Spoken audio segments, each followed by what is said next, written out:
यदि खनिज नहीं तो दुनिया की नजर यहाँ नहीं आती।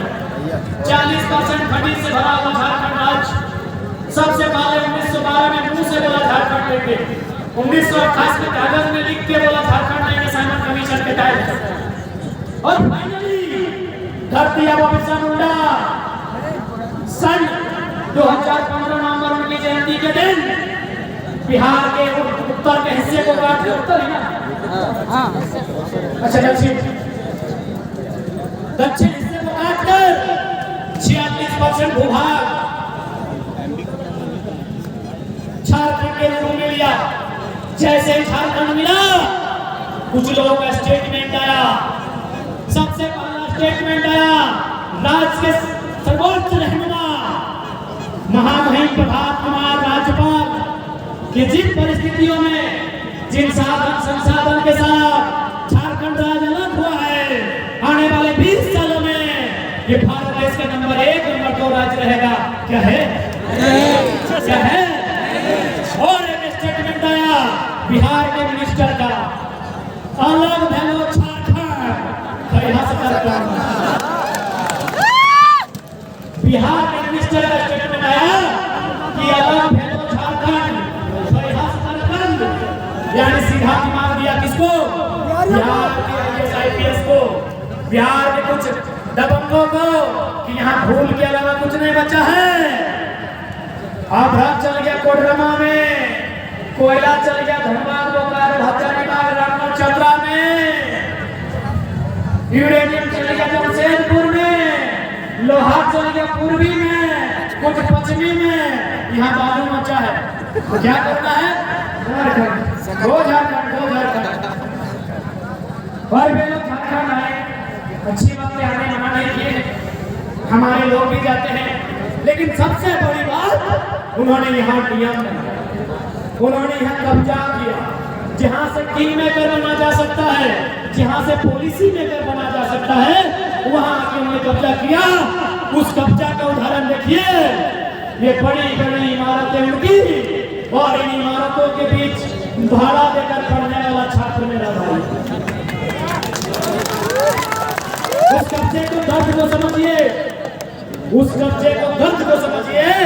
ये बड़ी बड़ी इमारतें, ये बड़ी बड़ी बिल्डिंगें उनकी, जिनका झारखंड से कोई वास्ता नहीं, जिनके बाप दादाओं का किसी आंदोलन में एक नाखून नहीं उखड़ा है। आज उसी मकानों में, उसी दीवारों के नीचे, उन्हीं फ्लैट बिल्डिंग में उनके बेटे रेंट में है, जिनका बाप दादा का गर्दन जिनके पूर्वजों ने गला काट कर रखा है, आज उनके बच्चे यहाँ भाड़े में पढ़ाई कर रहे हैं, जिनका कुछ नहीं उखड़ा है, एक बित्ता जमीन नहीं गया है, अरे पसीना नहीं टपका है, आज वे राज कर रहे हैं। ये अन्याय है, साफ शब्दों में अन्याय है। यूनाइटेड नेशन की नजरों में जो वार क्राइम है, किसी राज्य की भौगोलिक स्थिति को बदलना, किसी क्षेत्र की स्थिति को बदलना, डेमोग्राफी को बदलना, ये वार क्राइम है। इसलिए आज झारखंड राज्य का निर्माण हुआ कि हमारे नौजवान पढ़ेंगे, लिखेंगे और आगे बढ़ेंगे। कोई जेपीएससी कंप्लीट करेगा, कोई जेएसएससी, कोई सीजीएल, कोई मेडिकल, कोई शैक्षणिक संस्थानों में जाके झारखंड का रुतबा बढ़ाएगा, झारखंड का लोहा लेगा। लेकिन आज पॉलिसी नहीं होने के कारण, आज बाहर के लोगों का यहाँ वर्चस्व होने के कारण आज देख सकते हैं, आज हमारे लोग हाशिए में, आज हमारे लोग मजदूरी के कगार पर हैं, मजदूरी भी नहीं मिलता है। इसका रिस्पॉन्सिबिलिटी राज्य है, राज्य की सरकारें हैं। इसलिए आज राज्य की सरकार से भी आपको सवाल करना होगा कि जुमला मत सुनाइए।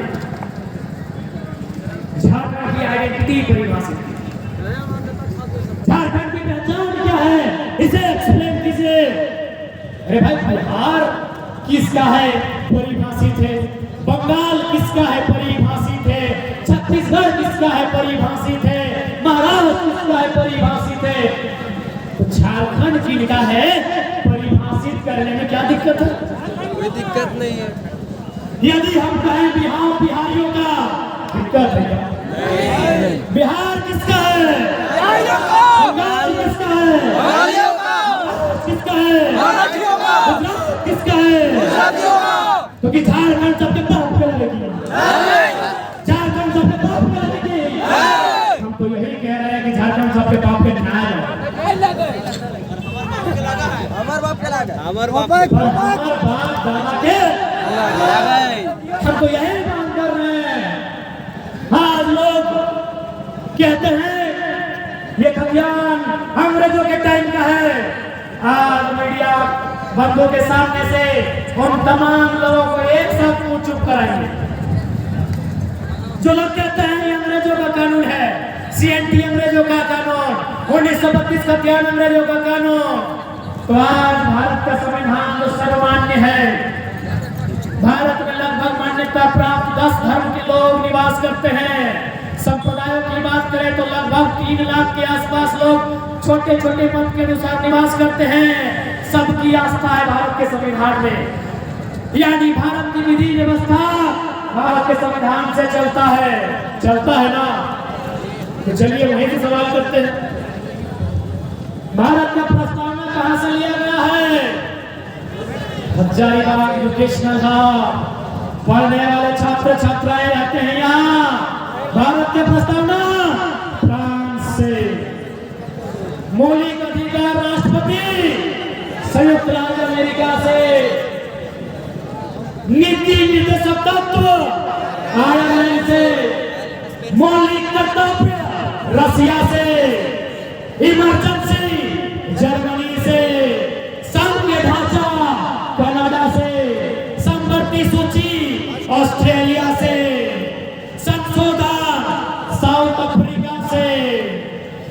बताइए आपका क्या है? बताइए इंडिया वालों, सम्मान करते हैं संविधान का, जब इसी संविधान में रूस करे तो ब्रिटेन को भूलिएगा। प्रधानमंत्री की व्यवस्था ब्रिटेन से, राष्ट्रपति की व्यवस्था अमेरिका। जब इसी भारत के कानून में रूस का कानून शामिल है, फ्रांस का कानून शामिल है, Germany, America, Britain, Ireland, Canada, सबका कानून शामिल है, अंग्रेजों का कानून है। हर प्रधानमंत्री अंग्रेजों का सिस्टम है। जाइए पहले मोदी जी को भगाइए। क्या लेके आएंगे आप? चांसलर जर्मनी का है। हाँ, आप लेके आएंगे महाराजा। भारत के लोग यदि लगता है तो अंग्रेजों का कानून नहीं चलना चाहिए, तो राष्ट्रपति अमेरिका से, प्रधानमंत्री ब्रिटेन से, चांसलर भी आप ले लेंगे क्योंकि जर्मनी का है, आप लेंगे महाराजा। तो आपने खुद भारत के संविधान में लिखा है आर्टिकल 18 में। पढ़ने वाले छात्रों, आर्टिकल 18 क्या है?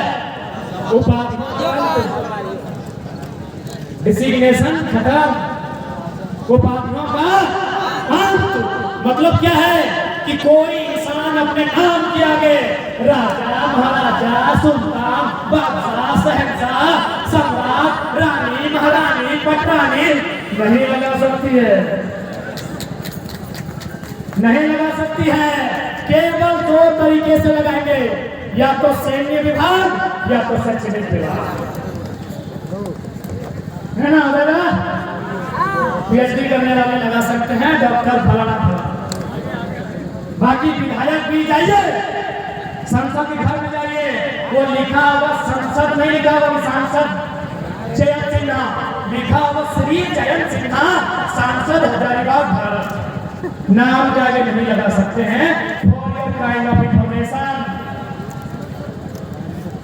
जाइए मुख्यमंत्री, वहां नहीं लिखा होगा मुख्यमंत्री श्री हेमंत सोरेन, मुख्यमंत्री रांची झारखंड सरकार। नाम के आगे 2 ही कंडीशन है, या तो major, colonel, lieutenant, air chief marshal, admiral, general. सैन्य में है लगाइए या शिक्षा जगत में है लगाइए। बाकी भारत खुद कहती है उपाधियों का, तो राजा महाराजा में काम लगाए क्योंकि क्या लगाएंगे? यदि अंग्रेजों से दिक्कत है तो हमको मोदी जी से दिक्कत है, प्रधानमंत्री अंग्रेजों को देंगे। वापस वहां से लगाइए। भारत में सबसे महान राजा कौन थे? चक्रवर्ती सम्राट अशोक, देवानंद प्रियदर्शी सम्राट अशोक। लगाइए देवानंद प्रियदर्शी। भारत की जनता उठा के पटक के सलाम करे। लगाइए चक्रवर्ती सम्राट, लगाइए। आप लगा नहीं सकते। भारत के सर्वश्रेष्ठ राजा सम्राट अशोक, जिनके टाइम, उनके पूर्वजों के टाइम लगभग 7 लाख वर्ग किलोमीटर में हमारा कब्जा नहीं, राज्य। आप चक्रवर्ती लगा नहीं सकते, सरदार लगा नहीं सकते। प्रधानमंत्री यदि हैं तो अंग्रेजों के कारण है, क्योंकि ये व्यवस्था अंग्रेजों की है। इसलिए मेरे साथियों, कोई कानून गलत नहीं है। जिस दिन 3 करोड़ की 1% कितना हो रहे गुना बाबा जी? 3 लाख। जिस दिन 3 लाख लोग विधानसभा घेर के खड़े हो जाएंगे कि तुम भीतर में नियम बनाते हुए घर जाएंगे, नहीं तो पेटने में एक नंबर करो भाई, मुख्यमंत्री रहे चाहे विधायक रहे, वो दिन कोई भी नहीं बनेगा। आपकी जानकारी के लिए बताना चाहेंगे, तमिलनाडु जल्लीकट्टू में बुल फाइट चला था। पेटा समझते हैं वो प्रतिबंधित संस्था है, उसने सुप्रीम कोर्ट में हस्तक्षेप किया और फाइनली जल्लीकट्टू को बंद किया। जोरदार विरोध, इतना विरोध कि सुप्रीम कोर्ट ने बैठ कर कहा, चला भाई तेरा नियम है। क्यों? संख्या। इसलिए आज जितने भी लोग आए हैं, एक बात सीधा जान लीजिए, लोकतंत्र का मतलब होता है लोगों का गर्दन में मुड़ी। लोकतंत्र का मतलब है, भैया क्या कर रहे हैं? लोकतंत्र का मतलब है लोगों की संख्या। जितनी लोगों की संख्या बढ़ेगी, लोकतंत्र। ये लोकतंत्र का सच्चे अर्थों में यही अर्थ होता है, लोगों की संख्या। और हजारीबाग का ऐतिहासिक मैदान गवाही दे रहा है कि लोगों का मूड क्या है। मीडिया बंधु आए हैं हजारीबाग में, खासकर जवाहर हजारीबाग और दैनिक खबर वाले बहुत सवाल करते हैं, भैया आप लोग फंडिंग कहाँ से आता है? आपके पीछे दीदी लोग बैठिए, पूछिए घर से लगाए क्या है, पैसा बराबर कर रहे हैं। तो इनके जवाब का ये जनता की जनजागृति है, ये जनजागरण है जनता का। ये मोदी साहब की जनसभा थोड़ी है, ये हेमंत बाबू की जनसभा है। हेमंत बाबू का नवाटी वाला फोटो देखे कि नहीं? स्टूडेंट तो स्कूल ड्रेस में था, गेट लगा दिया था कि अंदर आ गया तो बाहर मत जाओ, भीड़ दिखाना है।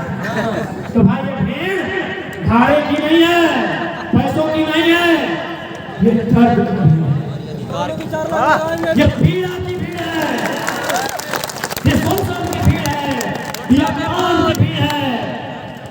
जिसे भीड़ ने अपमान देखा है, शोषण देखा है, अन्याय देखा है, जुल्म देखा है, उजड़ते गांव देखे हैं, उजड़ता परिवार देखा है, अपने बेटों को मरते देखा है, ये उसकी भीड़ है,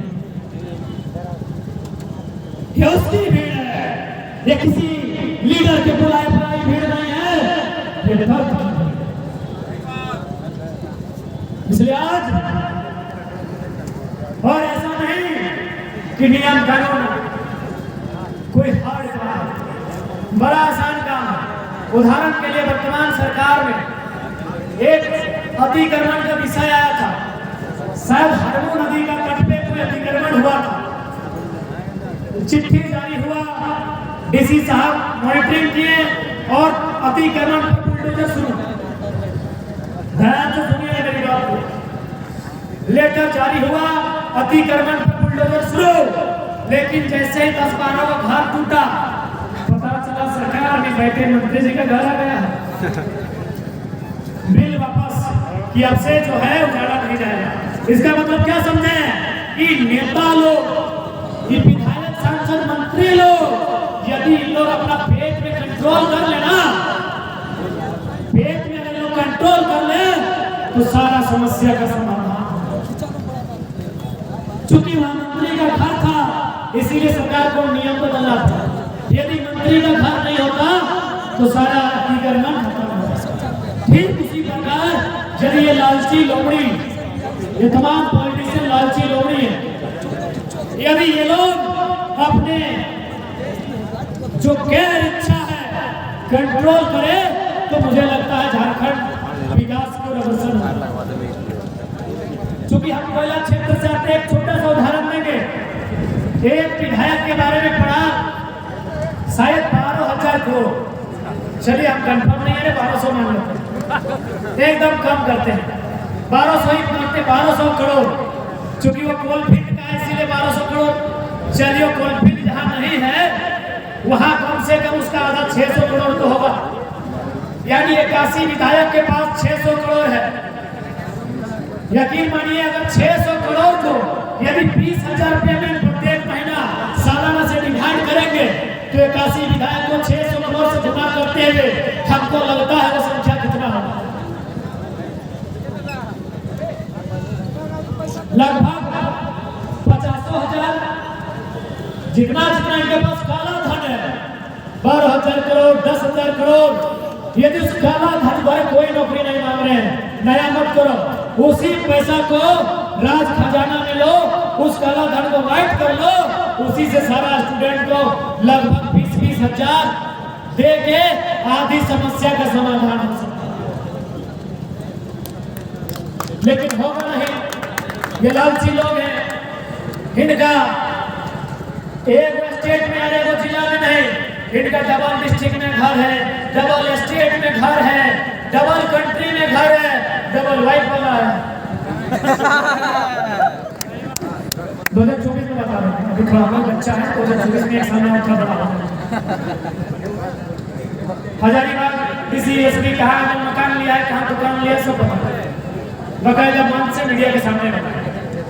सूचना मिली है, हमारे पास भी 2-3 IAS IPS का टेलीफोन आता है, उन लोग बोला है कि दिल्ली में एक ऐसी जगह जो फ्लैट में है जहाँ 15 करोड़ से स्टार्ट है।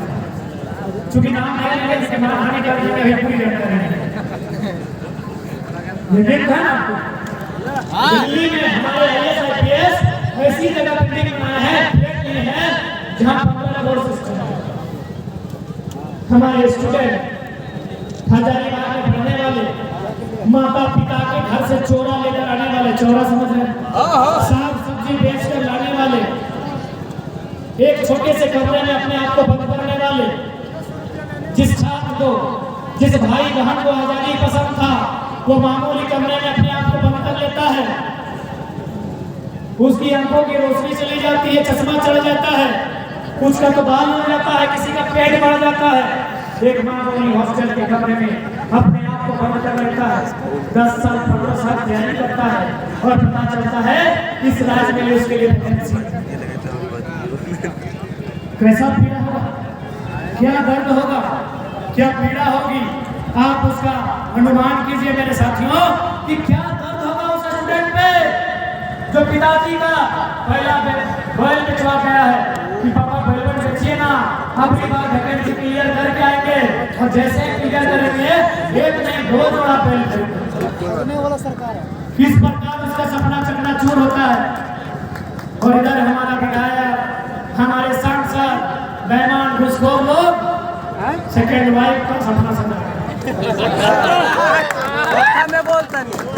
हमारे भाई हम लोग का फर्स्ट वाइफ का सपना पूरा नहीं हुआ है, ये बेईमान लोग सेकेंड वाइफ को दिल्ली में फ्लैट लेके रखा है, घर वाले जगह हो जाएगा, बकायदा ये रिपोर्ट भी देंगे, यकीन मानिए। और सरकार में बैठे हुए व्यक्ति का रिपोर्ट है, निश्चित ही देंगे। महाराष्ट्र कनेक्शन है, वेटेड वॉच, नाम नहीं बताइए कि किसी स्त्री का नाम को हम लोग गोपनीय नहीं रखेंगे, हमने शुरू में कहा है कि नारी का हम लोग सदैव सम्मान किए, लेकिन कनेक्शन बता दें कि हमारे भाई लोग पहली वाइफ पाने के लिए संघर्ष कर रहे हैं, चूल झड़ गया, खूब जगह हुए, क्यों कहा मेरे भाई उसका भी सपना है, उसका भी सपना है, कई जगह चूल हो गया है, पेट गड़बड़ गया है, कमर बढ़ गया है, कई जगह ये फर्स्ट वाइफ का सपना पूरा नहीं हुआ है।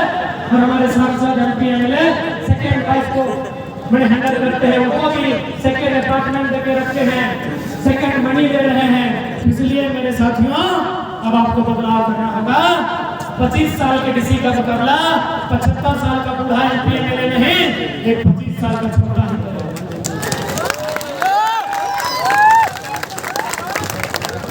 आज जितनी भी नीतियां आई सब राजकीय हित में। कारण क्या था? न गलत हमारे लोगों का जगह पे नहीं होना। आज देखें, एक प्रेम कहानी नेशनल न्यूज बन जाती है, एक प्रेम कहानी नेशनल न्यूज बन जाती है। यहाँ रोज कितनी प्रेम कहानियां बेरोजगारी के कारण टूट जाती है, कोई एक प्रेम कहानी नेशनल न्यूज बनती है। और इसी हजारीबाग में नौकरी नहीं मिलने के कारण कितनी प्रेम कहानियां कम तोड़ देती है, कोई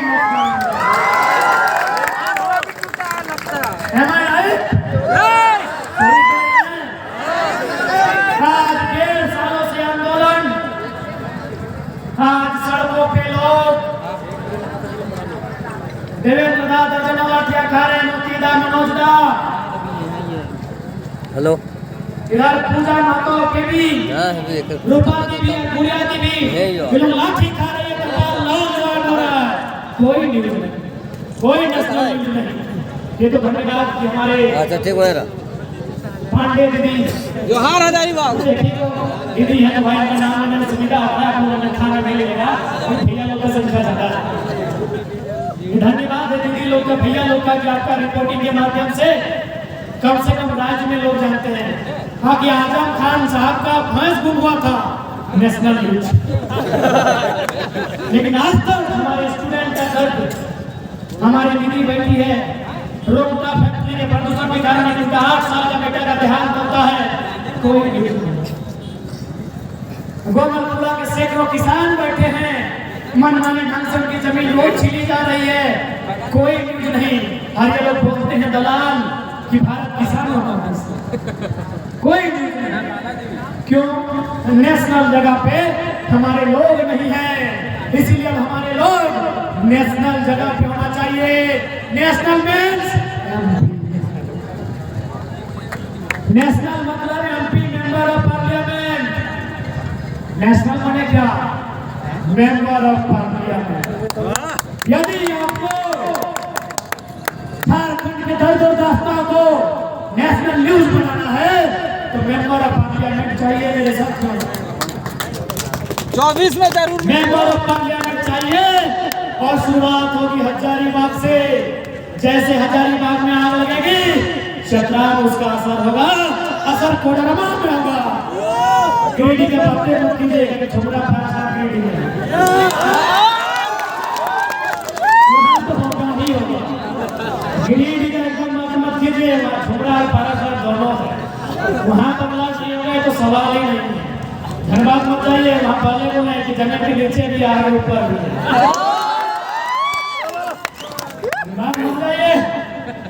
महीना होगा मई, एमपी चुनाव होगा मई के महीने में। मई और जून सबसे गर्म महीना। लोकसभा सीट होगी धनबाद, ऊपर भी आ, धरती के नीचे भी आ। वहाँ तो टेंशन मत लीजिए,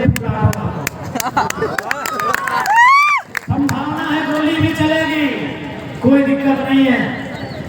हमारे 1-2 साथी मारे भी जा सकते हैं, कोई दिक्कत नहीं है, क्योंकि हम लोग 1-2 साथी को एमपी बनाने के लिए आंदोलन नहीं किए। कान खोलकर सुनिए,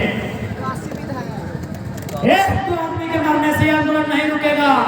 हम ये आंदोलन किए हैं, हमारी दीदी राजपरसाई है, उनका बेटा 8 साल का खोया है। ऐसे हजारों लोगों को इंसाफ दिलाने के लिए आए हैं। हम एमपी एमएलए बनने नहीं आए हैं, हम ऐसे हजारों अनगिनत लोगों को इंसाफ दिलाने आए हैं। इसीलिए 1-2 लोग मारे भी जाएंगे, जाहिर सी बात है। धनबाद माफियाओं का गढ़ है, मारे जाने की संभावना होगी, एकदम नहीं मारेंगे, फर्क नहीं है, मरने दीजिए। उस मौत पे शोक नहीं होना चाहिए, उस मौत से बदलाव होना चाहिए। जय मैडम, वो मौत किसी का हो सकता है, चाहे टाइगर का ही क्यों ना हो। मौत से घबराने की आवश्यकता नहीं है। एक किसी के मौत होने से फुट प्याले की आवश्यकता नहीं है। हम हजारों लोगों की उम्मीद बनकर आए हैं। हम भोकाल मचाने आए हैं, भोकाल वाले भैया सरिदा रांची से आए हैं। सरिदा हम सनसनी फैलाने आए हैं। ओ फैसला हम फिजा करने आए हैं। गंगा हम लोग पारस में अपने चरणों में खिलाने आए हैं। इसलिए हम लोग एमपी एमएलए बनने नहीं आए हैं, हजारों लोग की उम्मीद बनने आए हैं। और विश्वास कीजिए, मेरा टेलीफोन से बात हुआ है आईपीएस से, बोला यार एमपी एमएलए से ज्यादा तो आईएएस आईपीएस लोग खिला हो गया है। बोला छोड़ा कि तो मुखिया नहीं है, सब बोलता है किसी कोयला चोरी हो रहा है। एक आईपीएस ने हमको फोन किया था, बोला टेलीग्राम में आओ, टेलीग्राम से बोला ठीक है सर। उसके बाद हमने व्हाट्सएप भी छोड़ दिया, टेलीग्राम में बात कर बोला उन्होंने, हम झूठ नहीं रहे, बोला जितना एमपी एमएलए का डर है उतना पूरे देश भी हिला है। तुम डायरेक्ट बोलते हैं ये लोकतंत्र की शक्ति है, क्योंकि डीसी है, एसपी है, वो कौन है?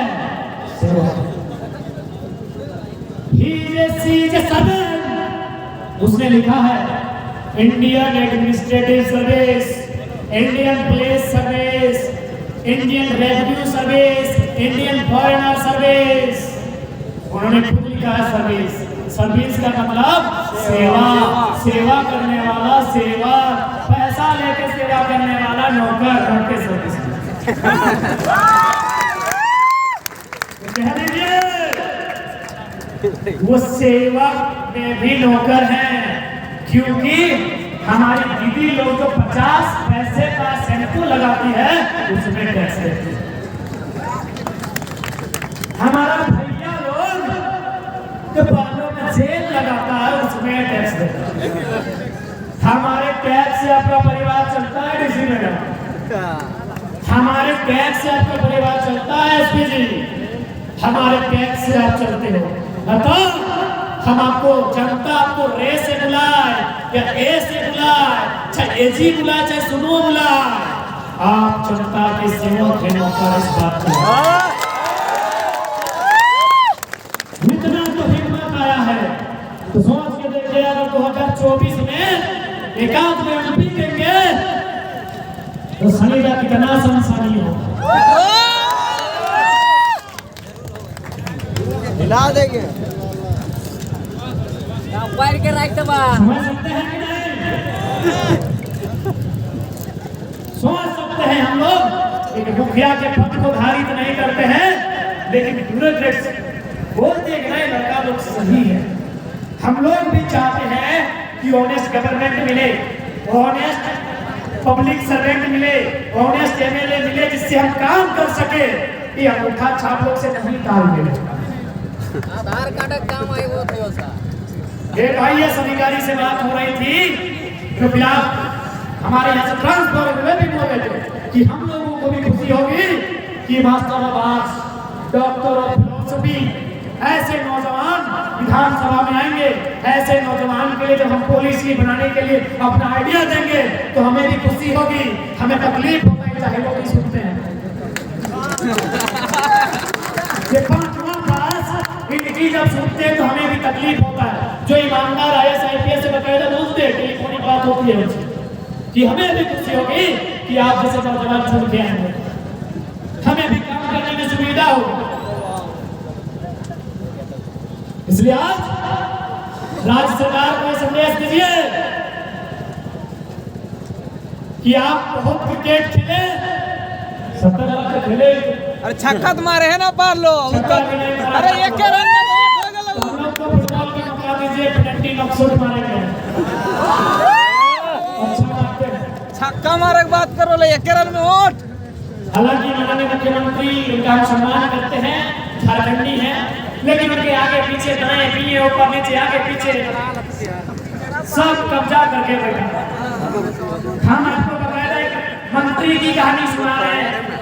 वो मंत्री जी मुख्यमंत्री आवास मिलने में पिंटू श्रीवास्तव को सलामी करना, उसका सुविमान में ठेस पहुंचा। बोला क्या करें ग्राम बाबू, मंत्री हैं इसीलिए झेल लिए।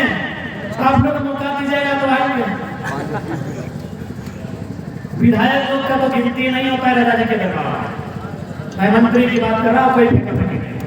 यदि आपको मजाक लग रहा है तो जाइए, यहाँ बगल की विधायिका है अम्मा मैडम, ये है सत्तारूढ़ दल से हैं, उनको लेके जाइए मुख्यमंत्री के दरबार हाजिरी देने, देखिएगा उनका व्यवहार। इसलिए ये कैसा आजाद झारखंड, ये कैसा अलग राज्य झारखंड। आज भी गाँव में, आज भी किसानों में आजादी नहीं। जब उनकी जमीनें छीनी जा रही है, उनकी नौकरियों को बेचा जा रहा है, बेकार से बेकार पॉलिसियां लेके आ रहे हैं और कुल मिलाकर झारखंड की दुर्दशा कर रहे हैं। इसलिए नौजवानों, मैं स्पष्ट कहना चाहूंगा, 2024 एक मौका है हमारे लिए। यदि 2024 को हम लोग मिस करते हैं तो शायद 29 आएगा। तब तक क्या पता कई सैकड़ों गांव शायद कोयला खदान के नीचे कहीं दफन न हो। इसलिए आज हमें बदलाव इसलिए करना होगा ताकि हमारी विधानसभा के भीतर हमारे भाई हमारी बहनों की नौकरी बचे और लोकसभा के भीतर हमारे बाप दादाओं की खेती बचे। और ये हम नहीं कह रहे, देश के 5वें प्रधानमंत्री माननीय चौधरी चरण सिंह ने कहा था, अरे ओ किसानों, एक नजर रखो खेत खलिहान पे और दूसरी नजर रखो लाल किला के मचान पे। इसका क्या मतलब है?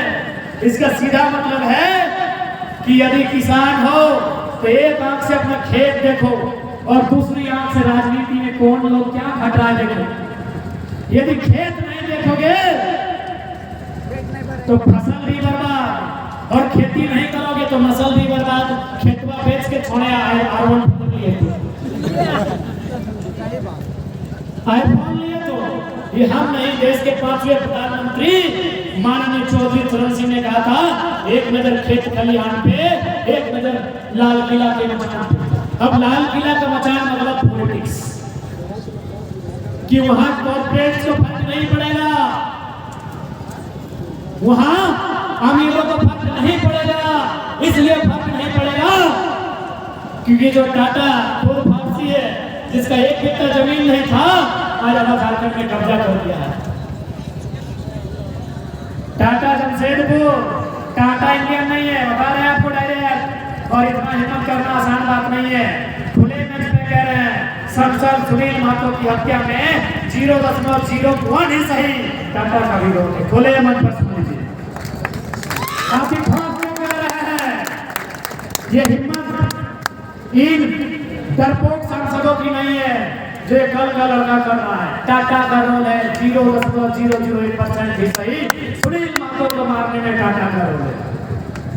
इसीलिए चौधरी चरण सिंह ने कहा था लाल किला के मचान, क्योंकि फर्क अडानी को नहीं पड़ेगा, फर्क वेदांता को नहीं पड़ेगा, फर्क बिरला बजाज अंबानी को नहीं पड़ेगा, फर्क टाटा को नहीं पड़ेगा, फर्क उद्योगपति को नहीं पड़ेगा, फर्क किसान को पड़ेगा। किसान को पड़ेगा। आज लाखों एकड़ जमीन किसान की छीनी जाती है। सुना है अरबपति का कुछ पैसा छीना जाता है। इसीलिए मेरा मानना है, ये मैं अपना ओपिनियन रखता हूँ, जिस प्रकार आप किसान की जमीन जबरन अधिग्रहण करते हैं विकास के नाम पे, आप उद्योगपतियों का भी पैसा अधिग्रहण कीजिए। जैसे ही 10 अरब पार करेगा, इतना पैसा क्या करेगा? भले मजाक क्या कह रहे हैं, लेकिन भारत विश्वगुरु क्या अंबानी मैडम का 3 लाख का साड़ी से होगा, या गांव की सबसे गरीब आदमी, सबसे गंवार आदमी गंगा की पत्नी के गठरी में जो पैसा है उससे भारत विश्वगुरु बनेगा?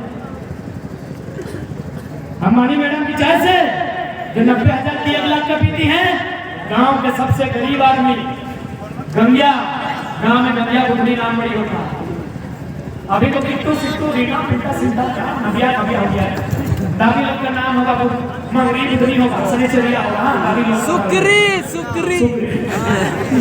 देश की उन्नति अंबानी मैडम की 3 लाख की साड़ी से ना की जाए, देश की उन्नति गंगा के गठरी तो समझ रहे ना, उसी घंटे में जो पैसा है वो बाजार के मूल्य को तय कर पाती है कि नहीं, उससे तो यदि गवर्नमेंट के पास ये नियम है, यदि गवर्नमेंट के पास ये नियम है कि विकास के नाम पर किसान का खेत ले सकते हैं, तो आप पे नियम बनाइए। जैसे ही आप सर्वे कीजिएगा 5 लाख 10 लाख रुपए कीजिए और जैसे क्रॉस करता है पैसा से सारी मेरी उम्र छोटी है, हो सकता है सबको अच्छा नहीं लगता है, लेकिन यदि देश को विकास करना चाहते हैं तो अमीरों को पैसा भी कंट्रोल करना होगा। नहीं तो लाखों लोग प्रत्येक दिन देखिए मेडिकल फैसिलिटी कार्ड मर रहे हैं, सड़क में एक्सीडेंट होकर मर रहे हैं, भूख से मर रहे हैं, तरह तरह की बीमारियों से मर रहे हैं। फिर किस को पूरा वादा कर रहे हैं भारत की शुरू होगा? जब किसान का खेत का अधिग्रहण होता है तो अमीरों का पैसा भी अधिग्रहण होना चाहिए। अब शास्त्रियों की टीम बुलाइए, उनको बोलिए कि कितना फाइनल करें, 1 अरब करें, 10 अरब करें, 5 अरब करें और डिडक्शन रेट तय कीजिए। जैसे ही आप अरब को पार करेंगे वो ऑटोमेटिकली गवर्नमेंट के खाते में ऑटोमेटिकली। यकीन मानिए ये आइडिया आप लोग संसद में रखेंगे, सारे लोग हंसेंगे कि अमेरिका, अमेरिका का पॉपुलेशन 33 करोड़ है, एरिया 9.8 बिलियन यानी 98 वर्ग किलोमीटर है, हमारा एरिया 32 लाख वर्ग किलोमीटर है, जनसंख्या 135 करोड़ है।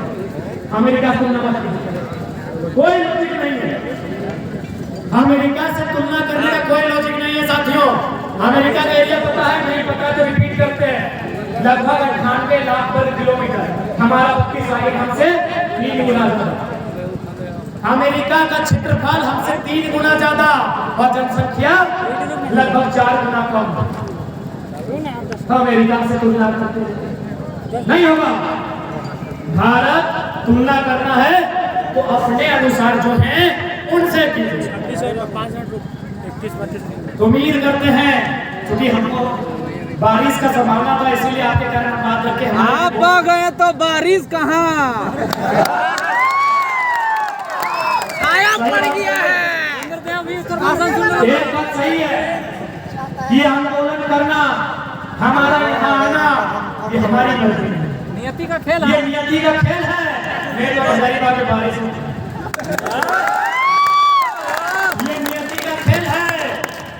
वरना एक साधारण सा लड़का जिसको पढ़ने नहीं आता, देखिए कम ढीला इसलिए बांध नहीं है, I can show you belt नहीं है। एक लड़का ऐसा जिसको पैंट बांधने नहीं आता है, 150 का टी शर्ट और भाषण खाली पाँव है, लेकिन आपके बीच खड़ा होकर बोल रहे हैं, आप सुन रहे हैं और बदलाव करने के लिए जा भी रहे। क्यों? नियति का खेल है। नियति की मांग है कि आज बारिश ने भी कहा छोड़ दो यार, भाषण सुनने के लिए इससे पहले सुने थे बारिश 2 लोगों की फरियाद सुनता था, एक किसानों की, दूसरा आशिकों की। एक किसानों की सुनता था, ज्यादा तो पता था यार घटवा बर्बाद हो गए। आशिकों की सुनता था ना कि जब बनेगा मोहब्बत से तेरा रास्ता, ये बारिश तो खुद बदलेगा रास्ता। आज तीसरा यानी हम नौजवानों की जो आंदोलन कर रहे हैं, इसकी बात भी बारिश ने, नियति ने, प्रकृति ने सुना। आपको विधानसभा घेराव याद होगा, सत्याग्रह 3 किलोमीटर के रेडियस में चारों तरफ बारिश हुई थी, लेकिन जहां सत्याग्रह का आंदोलन था वहां नहीं हुआ बारिश। आप याद कीजिए, पूरे रांची में बारिश हुआ था,